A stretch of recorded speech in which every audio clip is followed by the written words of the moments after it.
Good afternoon and welcome to your midday iSports Bulletin. I'm Alex Ferguson and these are your headlines. In Rugby League, Sam Burgess has suffered another injury setback. The England forward will have surgery on shoulder and wrist injuries sustained whilst playing in Australia. Burgess will miss England's upcoming Test series against New Zealand. Staying in the world of rugby, and Warrington Wolves had advanced to the Super League final. They overcame St Helens 18-13 and reached their third final in just 2 years. Tom Lynham's second half tries were enough to seal the victory. Wolves boss Steve Bryce was delighted with his team's performance. They've been the best team, most consistent team for a long time and all year, and we had all 17 contributed tonight, and it was a fantastic display. Really proud of them.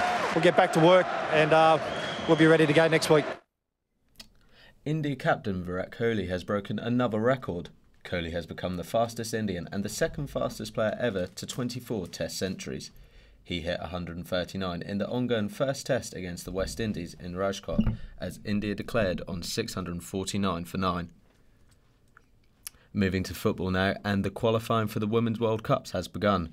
Defending world champions, the United States, got their campaign underway with a thumping 6-0 win of Mexico.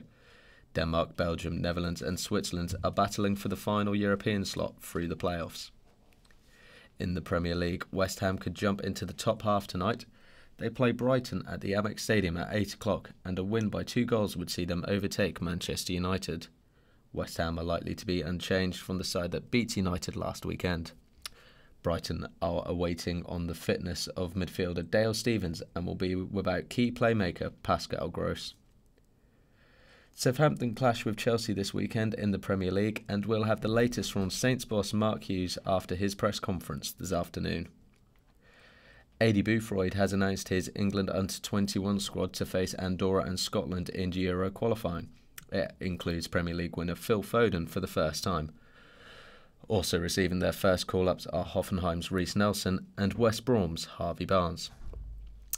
Gareth Southgate announced his England squad to face Croatia and Spain in the UEFA Nations League yesterday. It includes youngsters James Maddison, Jadon Sancho and Mason Mount. Louis Wellsman has been on the streets of Southampton to see what people think about the inclusion of youth. Yeah, I think Southgate has done really well, including all these young players in the squad. I think it's a really good decision to call them up. Yeah, that's good for young people. I do think it's a great idea, and the fresher deserves a chance. Change is good. When it comes to the youth, they always seem more eager to play, right? Because at the start you always have to prove something. Yeah, I think it would be a good idea if the England team bring in youthful players, because it'll only make England develop more as they progress. I think it'll create sort of a team unity and good bonding. Reigning Formula 1 champion Lewis Hamilton has dominated practice at the Japanese Grand Prix, finishing almost 1 second clear of his title rival Sebastian Vettel. Hamilton was lucky to avoid a huge crash during practice after nearly colliding with Toro Rosso French driver Pierre Gasly. Mercedes driver Hamilton is currently top of the Formula 1 standings, 50 points ahead of Vettel. Cristiano Ronaldo has been excluded from the latest Portugal squad amid rape allegations. The Juventus forward has been accused of an incident going back nearly 10 years. His club have stood by his side, but sponsors Nike have distanced themselves from the star. History will be made in the Olympic world. The 2018 Youth Olympics are quickly approaching, with this event being the first one ever to be held outside Asia. I'll be joined by Alex O'Loughlin in 1 hour's time, so join me then.